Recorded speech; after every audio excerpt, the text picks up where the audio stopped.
नमस्कार, मैं हूं राजेंद्र तिवारी और आप देख रहे हैं अनब्रेकिंग। अनब्रेकिंग के इस विशेष वीडियो में आपका स्वागत है। देश की बात अखबारों के साथ। दरअसल सबसे पहले आज जो बात करने वाले हैं वो हिंदुस्तान अखबार में पहले पेज पर योगी आदित्यनाथ का विज्ञापन छपा हुआ है, अवसरों का प्रदेश उत्तर प्रदेश।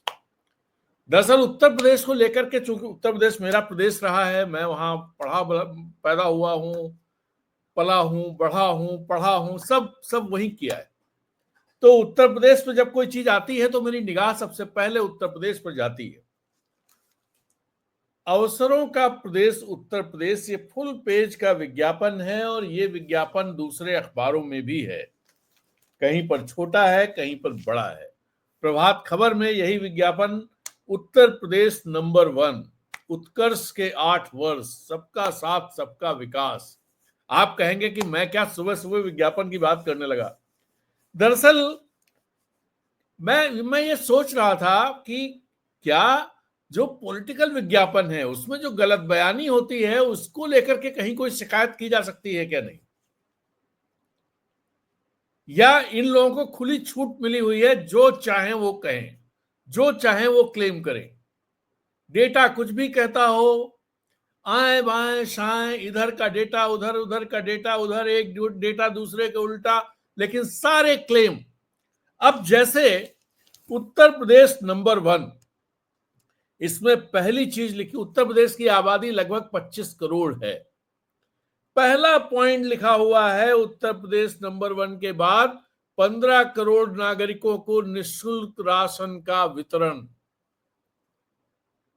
इसका मतलब क्या हुआ? 15 करोड़ नागरिकों को निःशुल्क राशन का वितरण, मतलब 60% लोगों को निःशुल्क राशन मिल रहा है। और दूसरी तरफ यहां दिया हुआ है कि यहां पर यह दिया हुआ है कि प्रति व्यक्ति आय 46,000 से बढ़कर 24 में 1,24,000 हो गई। और साथ ही में यह दिया हुआ है कि कितने गरीबी रेखा से ऊपर लोग आ गए। ये डेटा इसमें कहीं पर है, ये डेटा इन्होंने दे रखा है। एक मिनट में आपको भी बताता हूं ये डेटा कहां है। प्रति व्यक्ति आय बढ़ा दी, हाँ। अब डेटा आप देखिए क्या क्या है कि 10 लाख प्लस स्वयं सहायता समूह से 1 करोड़ प्लस महिलाओं को रोजगार, 1 करोड़ प्लस महिलाओं को रोजगार यहां मिल गया।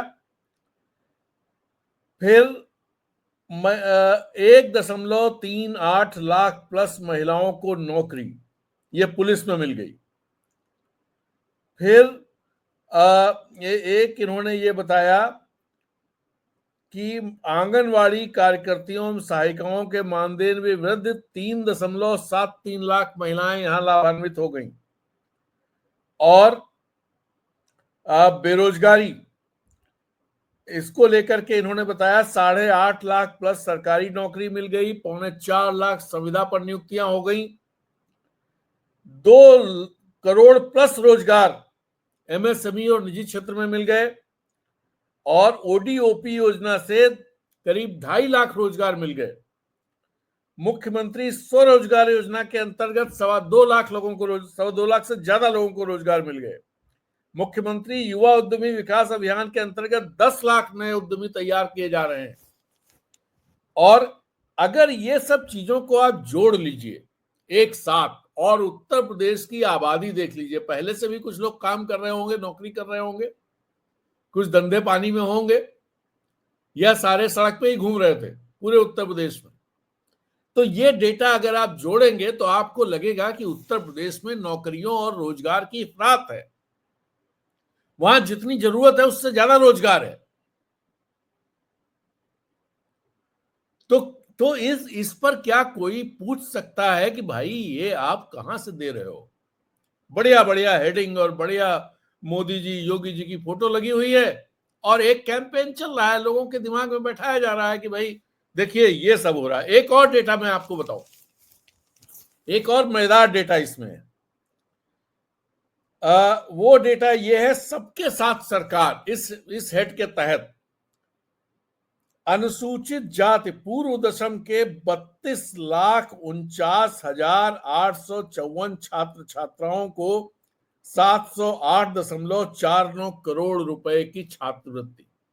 पहला, अनुसूचित जाति दशमोत्तर के 89,31,203 छात्र छात्राओं को 9,662.25 करोड़ की छात्रवृत्ति। अब ये छात्रवृत्ति आपकी करीब हो गई 16,600 करोड़ के आसपास। दो ही, अब पिछड़ा वर्ग पूर्व दशम के 62,79,519 छात्र छात्राओं को 1,28,627 करोड़ रुपए की छात्रवृत्ति। आपके होश उड़ जाएंगे इतनी छात्रवृत्तियां सुनकर के। और फिर पिछड़ा वर्ग दशमोत्तर के 1,31,000 1,31,000 इतनी बड़ी संख्या है कि पढ़ने में ही दिक्कत हो रही है। 1,31,05,263 छात्र छात्राओं को 60,62,524 करोड़ रुपए की छात्रवृत्ति। अब ये जो छात्रवृत्तियां जोड़ दी जाए, सामान्य वर्ग पूर्व दशम के 8,58,750 छात्र छात्राओं को 221.95 करोड़ की छात्रवृत्ति, सामान्य वर्ग दशमोत्तर के 48,43,347 छात्र छात्राओं को 5,499 करोड़ की छात्रवृत्ति। अब ये छात्रवृत्तियां अगर जोड़ दीजिए, ये 1,28,000 करोड़, 1,28,000 करोड़, 7,62,000 करोड़, ये सब अगर आप जोड़ेंगे तो यही 9 लाख करोड़ तो यही हो गया। उत्तर प्रदेश का जो टोटल बजट है, करीब उत्तर प्रदेश का बजट इसी विज्ञापन में देख लेते हैं इन्होंने कितना बताया है।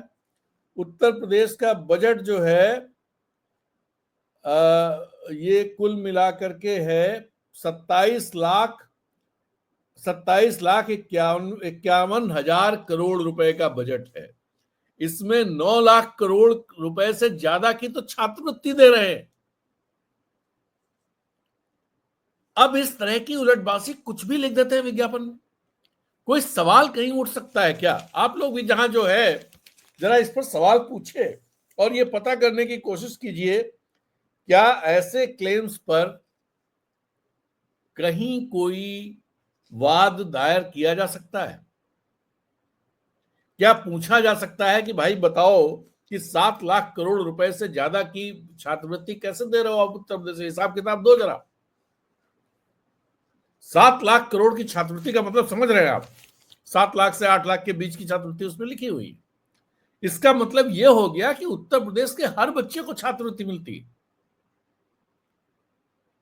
स्कूल में मास्टर है नहीं, लैब्स है नहीं, किताबें हैं नहीं, और छात्रवृत्ति इस लेवल पर। तो ये बहुत ही इंटरेस्टिंग वो है। ऐसे ही मेरी नजर पड़ गई तो मुझे लगा आज इस पर बात करनी चाहिए।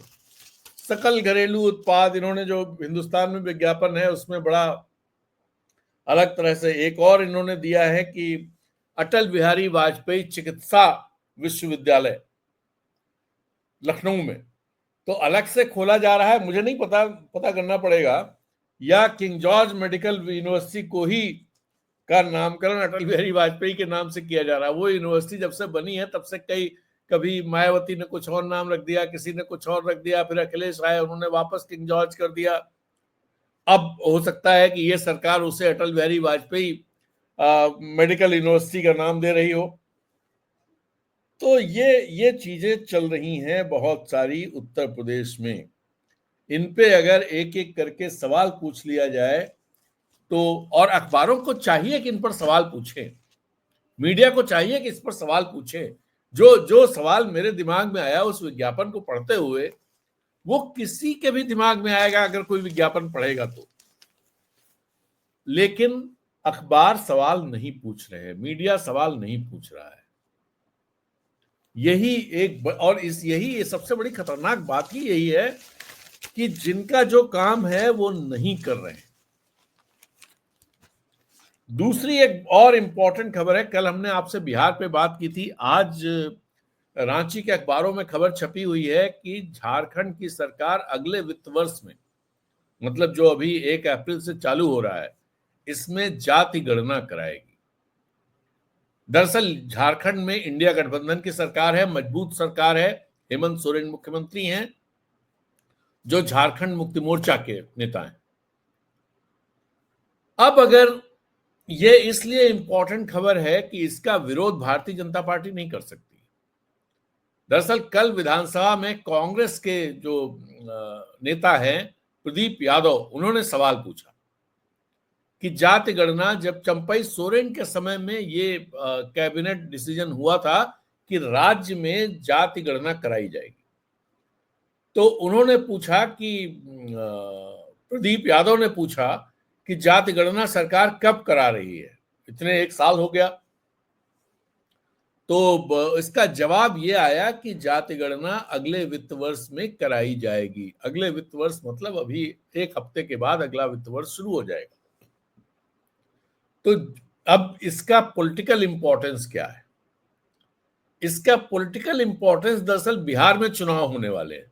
बिहार में जाति गणना हुई है और उसमें आरक्षण भी बढ़ाया गया था। अब उस पर कोई आगे काम नहीं हो रहा है, जैसा कांग्रेस आरोप लगा रही है कि डबल इंजन की सरकार डबल प्रयास करके उसे रोकने का काम कर रही है। अब यहां अगर जाति गणना हो जाती है और जाति गणना के हिसाब से आरक्षण को व्यवस्थित कर दिया जाता है, तो फिर बिहार में एक जबरदस्त, एक तो तेलंगाना वाला नैरेटिव खड़ा कर रहे हैं कांग्रेस के लोग, लेकिन तेलंगाना बहुत दूर है यहां से और दोनों अलग नेचर के राज्य हैं। बिहार और झारखंड एक जैसे राज्य, पहले झारखंड बिहार का ही हिस्सा हुआ करता था। अगर झारखंड में ऐसी कोई जाति गणना होती है और उस पर कुछ एक्शन लिए जाते हैं तो उसका बिहार पर सीधा प्रभाव पड़ेगा, सीधा बिहार को प्रभावित करेगा। इसलिए ये जाति गणना बड़ी इंपॉर्टेंट है।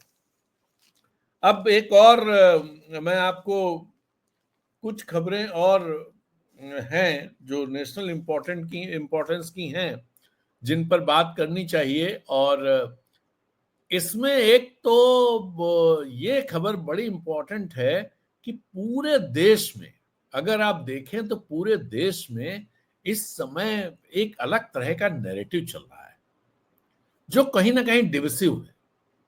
पार्लियामेंट ले लें तो वहां महाराष्ट्र, उत्तर प्रदेश, बिहार, झारखंड, कहीं भी गुजरात, हर जगह, दिल्ली, हर जगह ये नैरेटिव चल रहे हैं। और ये नैरेटिव चला कौन रहा है, ये सोचने की बात है। ये किसके फेवर में है, क्यों ये चीजें हो रही हैं? औरंगजेब का मसला अभी खत्म नहीं हुआ था।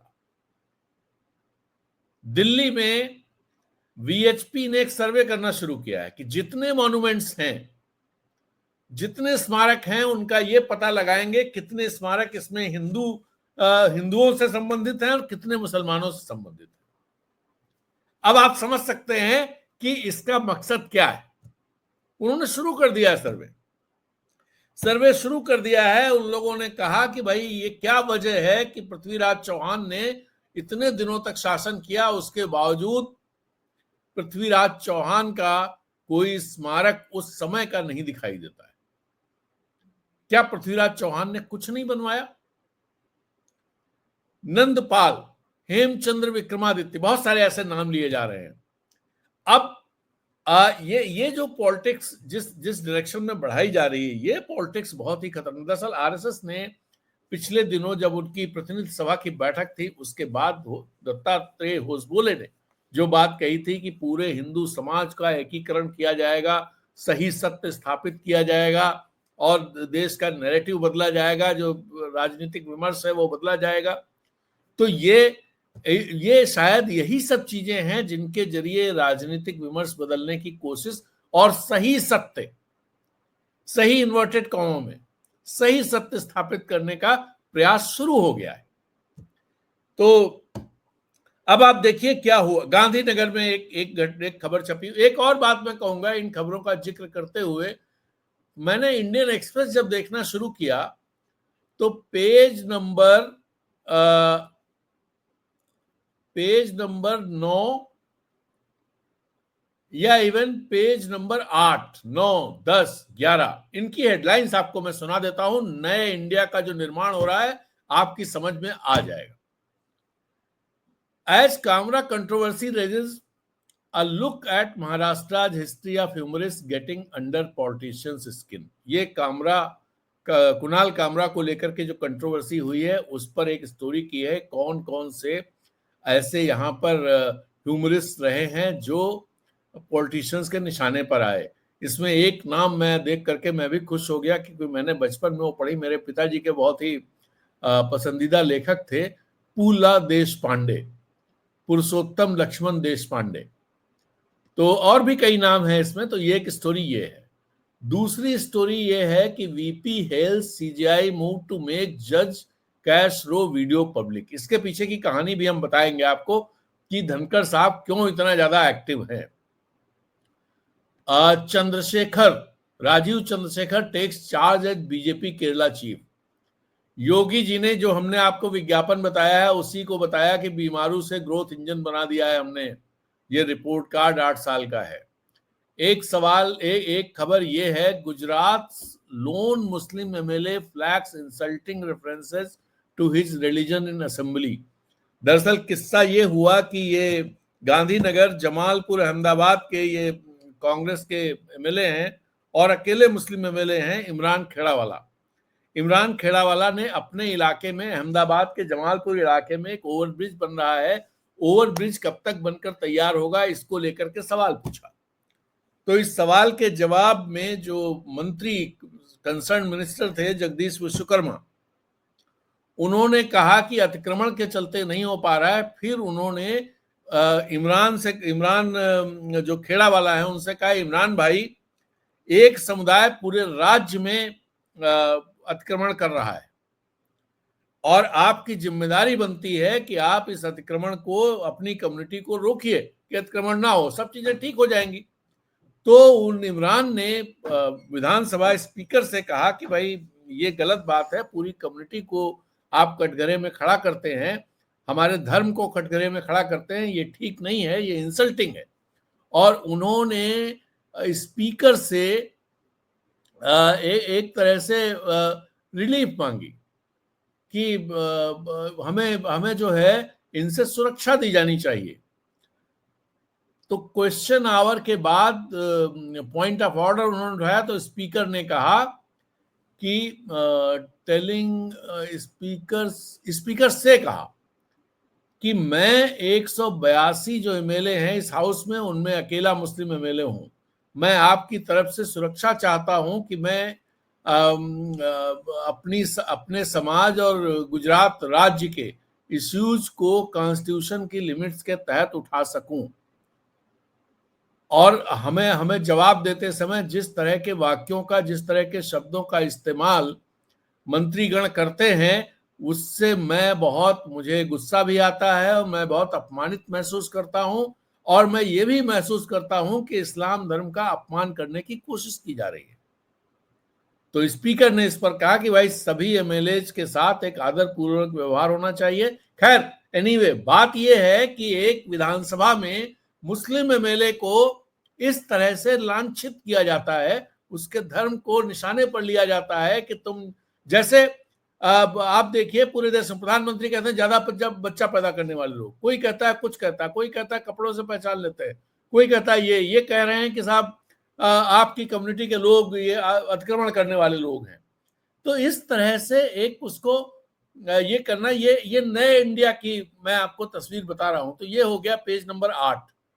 पेज नंबर 9 पर एक बड़ी खबर लगी हुई है, मालवन डिमोलिशन केस। ये मालवन आपको बताएं सिंधुदुर्ग जिले में, जब हमने आपसे खबर शेयर की थी कि जब ये मैच था चैंपियंस ट्रॉफी का, उस दौरान एक बच्चे पर यह मुकदमा दायर किया गया कि वो अपने घर में टीवी देखते समय मैच देखते समय उसने अफगानिस्तान जिंदाबाद और हिंदुस्तान मुर्दाबाद के नारे लगाए और उस पर देशद्रोह टाइप का केस दर्ज किया गया। उसके बाद क्या हुआ, उसके पेरेंट्स, उसके पिता जो कबाड़ी का काम करते थे, उनकी दुकान का हिसाब किताब लिया गया तो पता चला वो दुकान अतिक्रमण के उस पर है, तो उसको गिरा दिया गया। फिर उनका जो टेम्पो था और उनकी जो मोटरसाइकिल थी, वो उसमें भी कुछ कागजों में कमी थी, तो उनको भी जब्त कर लिया गया। दोनों मतलब बच्चे के पेरेंट्स को जेल में बंद कर दिया गया, बच्चे को जो है वो सुधार गृह में भेज दिया गया। एक तरह से एक शिकायत पर नीतीश राणे और कुछ वहां के लोकल लोगों की शिकायत पर यह कहानी की गई। इस पर सुप्रीम कोर्ट ने नोटिस इशू की है महाराष्ट्र की मालवन के जो नगर निगम है उसको, और ये कहा है कि ये कैसे हो गया, ये कंटेम्प्ट का मामला बन रहा है। तो इसको लेकर के उन्होंने नोटिस इशू की है। अब एक तरफ महाराष्ट्र में इसको लेकर के नोटिस इशू की है, दूसरी तरफ नागपुर में एक जगह फिर बुलडोजर चल गया है, वहां भी डिमोलिशन हो गया है। तो ये बुलडोजर का जो पूरा कार्यक्रम है ये उत्तर प्रदेश से निकल करके अब फडणवीस ने इसको स्वीकार कर लिया। बाबा का बुलडोजर जो है अब दादा का बुलडोजर बन गया है। और गुजरात के सीएम ने, इसी पेज पर यह खबर है, मैं इसलिए बता रहा हूं कि क्या खबरें, क्या नक्शा है हमारे सामने, क्या तस्वीर है। एक तरफ सुप्रीम कोर्ट कह रहा है कि मालवन में जो डिमोलिशन हुआ है वो कंटेम्प्ट है, दूसरी तरफ गुजरात के चीफ मिनिस्टर कह रहे हैं कि गुजरात के चीफ मिनिस्टर कह रहे हैं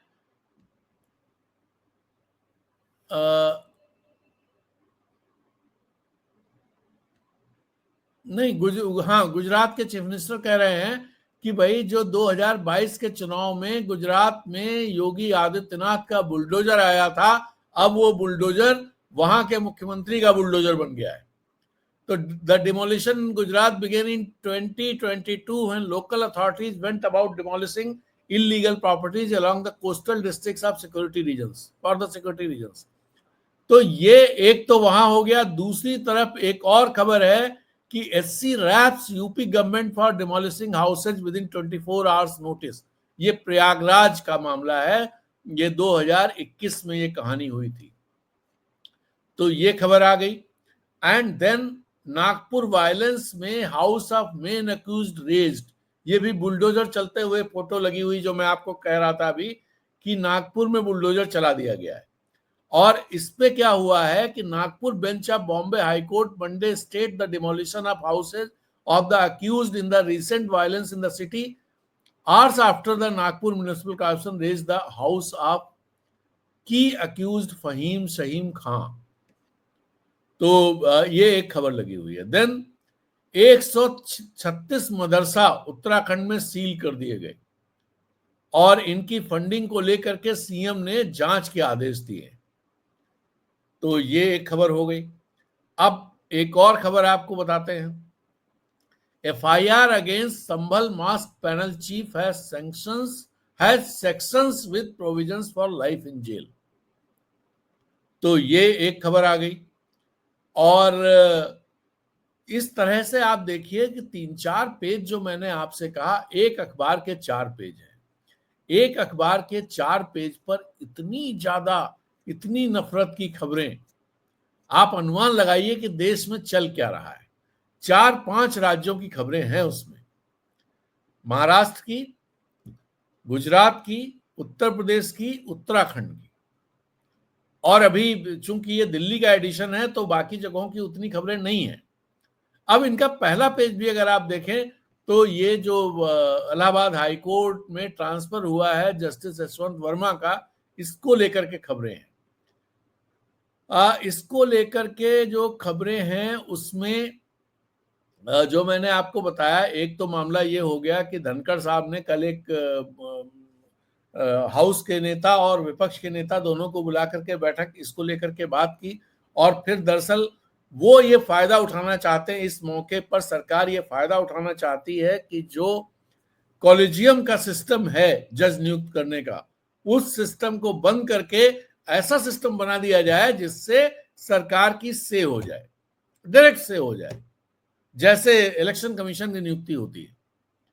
तो ये मौका ऐसा है क्योंकि जुडिशरी पर सवालिया निशान खड़े हो रहे हैं, उनके जज को घेरे में आए हैं, इनके पास इतना पैसा मिला है, और सारी तरफ से ये हो रहा है कि न्यायपालिका की जो विश्वसनीयता है उसको बहाल रखे जाने की जरूरत है। हालांकि जस्टिस खन्ना ने सारी बहुत पूरे मामले में ट्रांसपेरेंसी बरती है, लेकिन जिस जिस तरह की चीजें, जिस जिस डायरेक्शन में गवर्नमेंट इन चीजों को ले जाना चाहती है, जैसे धनखड़ ने यह भी कहा है कि वो फ्लोर लीडर्स की बैठक करेंगे, उसमें ये बात करेंगे, फिर उसमें रास्ता निकालने की बात होगी क्या होगा। और फ्लोर लीडर्स की जब बैठक होगी तो उसमें हर पार्टी के लोग होंगे, उसमें एनडीए के लोग भी होंगे। अभी तो 1-to-1 मामला हो गया कि भाई हाउस का नेता मतलब जो रूलिंग पार्टी है उसका नेता, एंड विपक्ष का नेता मतलब विपक्ष की पार्टी का नेता। तो ये तो 1 to 50% हुआ। लेकिन जैसे ही आप फ्लोर लीडर्स की बैठक करेंगे, फ्लोर लीडर्स वेरियस पार्टी, जो जितनी पार्टियां हैं, चाहे वो इंडिया गठबंधन की हो चाहे वह एनडीए की हो, जब वो सब आ जाएंगी तब फिर ये धनखड़ के लिए चीजों को जो जो वो चाहते हैं, जो सरकार चाहते हैं, उसे नेविगेट करा ले जाना, it will be very easy. और ये मौका ऐसा है जिसमें सब लोग कहेंगे कि हाँ, चिंता की बात तो है, न्यायपालिका की जो विश्वसनीयता है उसे बहाल की जानी चाहिए। तुरंत चीजें इस लेवल पर लेके आई जाएंगी। कॉलेजियम सिस्टम के चलते ऐसे जजेस अंदर आ जाते हैं क्योंकि वहां भेदभाव होता है, वहां भाई भतीजावाद होता है, और इस वजह से इस पर अंकुश नहीं लग पा रहा है। इसलिए सबसे पहले इस सिस्टम को ही खत्म किया जाए। हालांकि उसके पीछे मकसद ये नहीं होगा कि विश्वसनीयता बढ़ाई जाए, उसके पीछे मकसद ये होगा कि अभी जो बड़ी मुश्किलों से अपनी आइडियोलॉजी के लोग घुसाए जा सकते हैं, वो तब आसानी से घुसाए जा सकेंगे, वो आसानी से घुसाए जा सकेंगे। ये पूरा। एक और खबर जो लगी हुई है शिव कुमार, हाँ, ये बड़ी इंपॉर्टेंट खबर है।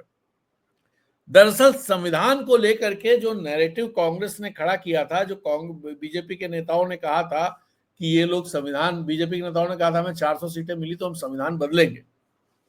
अब डीके शिव कुमार या कर्नाटक में एक किस तरह का फैसला किया गया जिसमें कहा गया जो गवर्नमेंट कॉन्ट्रैक्ट्स होते हैं शायद 1 करोड़ या 2 करोड़ तक के, उसमें 4% कॉन्ट्रैक्ट जो है मुस्लिम कॉन्ट्रैक्टर्स के लिए आरक्षित रखे जाएंगे।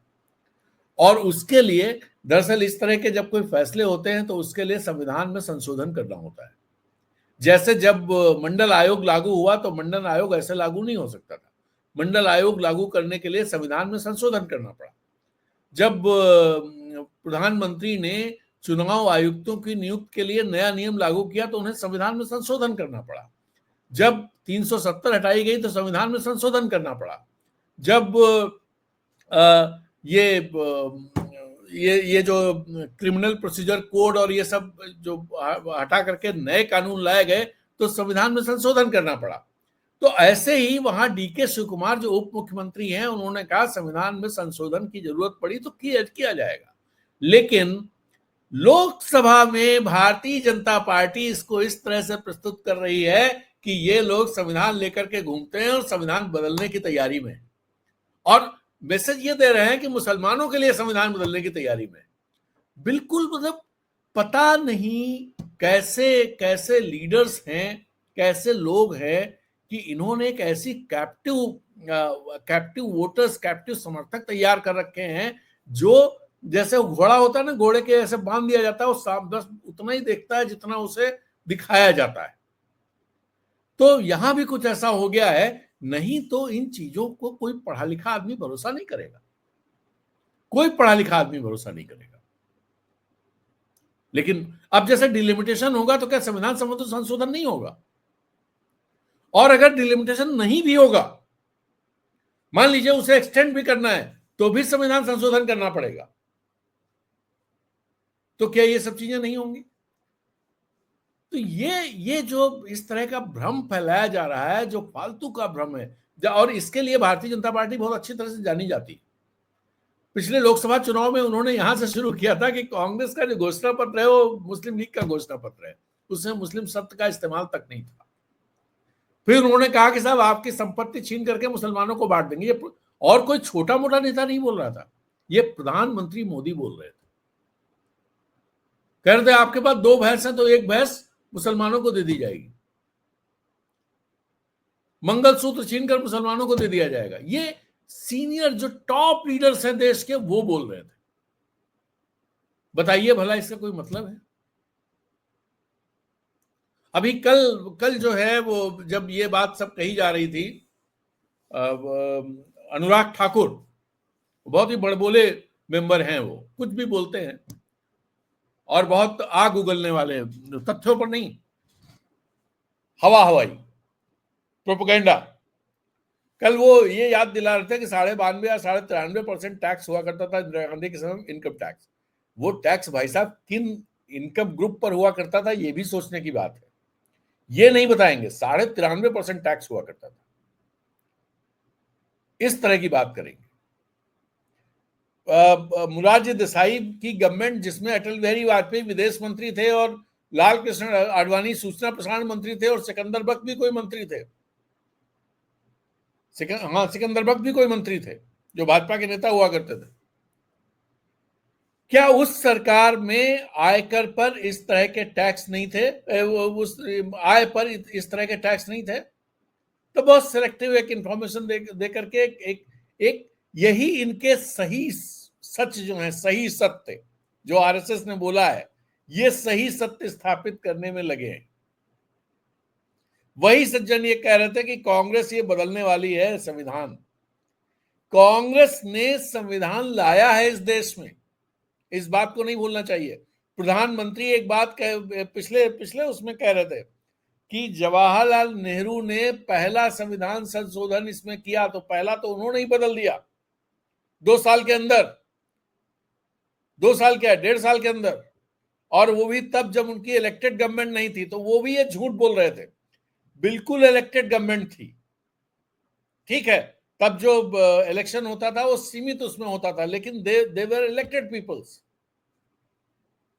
और नहीं तो फिर अंबेडकर को संविधान सभा में लाने के लिए उनको इलेक्शन में ले जाने की जरूरत क्या थी फिर, अगर सब नॉमिनेटेड ही थे? लेकिन वो इस तरह से बात करते हैं। फिर उन्होंने कहा कि उन्होंने अपनी सुविधा के हिसाब से संविधान बदल दिया। अपनी सुविधा के हिसाब से नहीं, अंबेडकर के रिजिग्नेशन लेटर को पढ़िए। अंबेडकर ने दबाव बनाया था, बहुत सारे कोर्ट्स में दिक्कत आ रही थी, जिसमें जो सामाजिक न्याय का मामला था, जो भूमिहीनों को भूमि और भूमि वितरण और इस तरह की बहुत सारी चीजें थी, जिनको लेकर के जो कोर्ट, जो संविधान के प्रावधान थे, वो प्रावधान कहीं ना कहीं प्रॉब्लम्स, उनका इस तरह से इंटरप्रिटेशन हो जा रहा था कि उन चीजों को ब्लॉक कर दे रहे थे और कोर्ट्स उनका इंटरप्रेट करके ब्लॉक कर दे रहे थे। तो उस समय जरूरत पड़ी कि भाई इसमें संशोधन किया जाए, और ये चीज अंबेडकर ने सुझाई, जो संविधान निर्माता कहे जाते हैं। उन्होंने प्रेशर बनाया गवर्नमेंट पर कि आप इसको करिए, और प्रधानमंत्री जी दूसरी बात बोलते हैं। तो ये सारी चीजें चलती रहती है। बहुत ही इंटरेस्टिंग वो चल रहा है, इंटरेस्टिंग टाइम्स हैं, जब हर जगह जो बुलडोजर चल रहा है वो संविधान पर चल रहा है दरअसल। लेकिन वही बुलडोजर चलाने वाले लोग पार्लियामेंट में कह रहे हैं कि साहब हम तो संविधान के रक्षक हैं, वो लोग बदल रहे हैं, ये बदलना चाहते हैं। आप सोचिए, कुणाल कामरा का इशू वो भी बड़ा इंपॉर्टेंट है। कुणाल कामरा का इशू दरअसल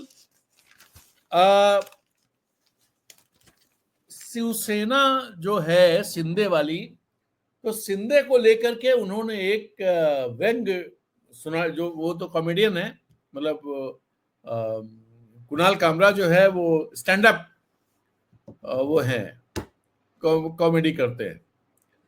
तो उन्होंने एक कविता नुमा, एक गाना नुमा वो सुनाया, जिसमें इंडिकेशन एक नाथ शिंदे की तरफ था कि कैसे उन्होंने पार्टी तोड़ी, कैसे वो गुवाहाटी गए, कैसे नाम नहीं था एक नाथ शिंदे का, कैसे उन्होंने जो पार्टी तोड़ी उस पार्टी को ही कब्जे में कर लिया, जिनकी असली पार्टी थी उनको ही बाहर कर दिया, और जो दूसरे के बाप को अपना बाप बता दिया और वो दूसरा वाला आदमी अपना बाप तलाशे।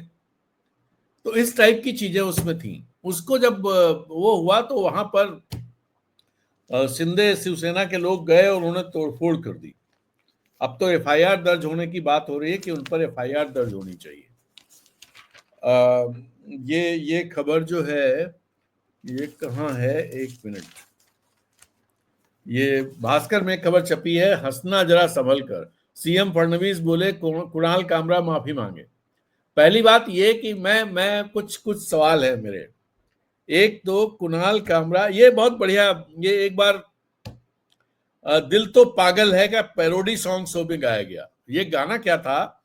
थाने की रिक्शा, चेहरे पर दाढ़ी, आंखों पर चश्मा, हाय एक झलक दिखलाए कभी गुवाहाटी में छिप जाए, मेरी नजर से तुम देखो गद्दार नजर वो आए, मंत्री नहीं है वो दल बदलू है और कहा क्या जाए, जिस थाली में खाए उसमें छेद कर जाए, मंत्रालय से ज्यादा फडणवीस की गोद में मिल जाए। ये कुछ लाइनें हैं उसकी। तो इस पर ये पूरा मामला वो हो गया। 11 शिव सैनिक गए और वहां पर उन्होंने तोड़फोड़ कर दी, फिर उनके खिलाफ मामला हुआ, अवैध निर्माण की शिकायत हो गई, तो स्टूडियो बंद कर दिया गया जो उनका स्टूडियो था। बुलडोजर भी चल सकता है अवैध निर्माण की शिकायत पर।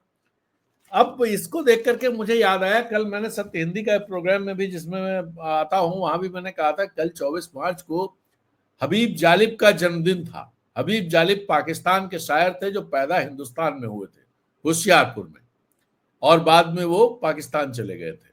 उन्होंने अब 1928, 24 मार्च 1928 को पैदा हुए थे और 1947 में पाकिस्तान बन गया। तो एक तरह से वो 20 साल की उम्र, 19 साल की उम्र में वो पाकिस्तानी हो गए और फिर वो पाकिस्तान में ही ताउम्र पाकिस्तान में रहे। उनकी डेथ शायद 1993 में या और बाद में हुई, मुझे याद नहीं कब हुई, लेकिन बहुत बाद में हुई। उन्होंने पूरे जो अयूब खान, याहिया खान, भुट्टो, जियाउल हक, बेनजीर भुट्टो, सबके खिलाफ जबरदस्त तरीके से, और ये तो जो है व्यंग्य है, कॉमेडी है, उन्होंने जबरदस्त तरीके के वो लिखे, कविताएं लिखी और उनको वो सम्मेलनों में गाते थे। जो हम लोग यहाँ पर पढ़ते हैं कि ये एक लाइन पढ़ते हैं हम लोग, एक शेर पढ़ते हैं कि तुमसे पहले जो शख्स यहाँ तख्त नशी था उसको भी अपने खुदा होने पे बड़ा यकीन था। इस टाइप का एक शेर है, वो शेर उन्हीं का है। और वो शेर उन्होंने जब पढ़ा था वो अयूब खान की तस्वीर की तरफ इशारा करते हुए पढ़ा था। अयूब खान डिक्टेटर थे पाकिस्तान के, या अयूब खान नहीं, याहिया खान। अयूब खान के बाद याहिया खान हुए। याहिया खान के तस्वीर की तरफ इशारा करते हुए पढ़ा था कि तुमसे पहले जो शख्स यहाँ पर तख्त नशी था उसको भी अपने खुदा होने पर इतना ही यकीन था। तो और उन्होंने बहुत सारे मैं नहीं मानता, याद होगा आपको बहुत। तो मैं इसलिए ये सब बता रहा हूं, जियाउल हक के लिए उन्होंने जियाउल हक का नाम इस्तेमाल करते हुए उन्होंने कविताएं लिखी थी।